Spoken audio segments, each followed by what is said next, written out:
বলে বহুত ধরনের অ্যাপস আছে, আপনার যেটা দরকার আপনি কিন্তু সেটা কিন্তু ব্যবহার করেন, আর যেটা দরকার নাই সেটা কিন্তু ব্যবহার করেন না, এমনি থাকে। যে অ্যাপস ব্যবহার করেন না উপরে থেকে আনইনস্টল করেন, করার পরেও ভিতরে থেকে কিন্তু মোবাইলের ভিতরে আনইনস্টল গুলা দেখায় না।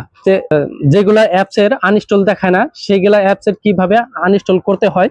যে এখানে বহুত অ্যাপস আছে, আমি যে কোনো একটা অ্যাপস আপনাদের দেখাবো যে কিভাবে আনইনস্টল করতে হয়।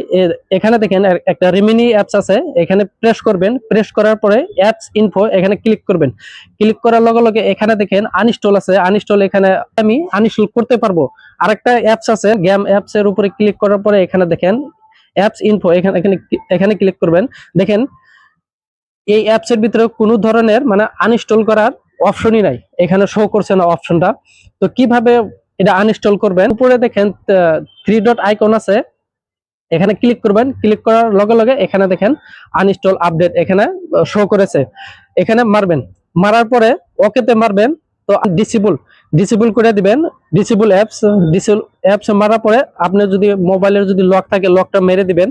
লকটা মেরে দেওয়ার পরে এখানে দেখেন ডিসেবল হয়ে গেছে। ব্যাগাবেন, ব্যাগার লগে লগে অ্যাপসটা ওখানে থেকে চলে যাবে।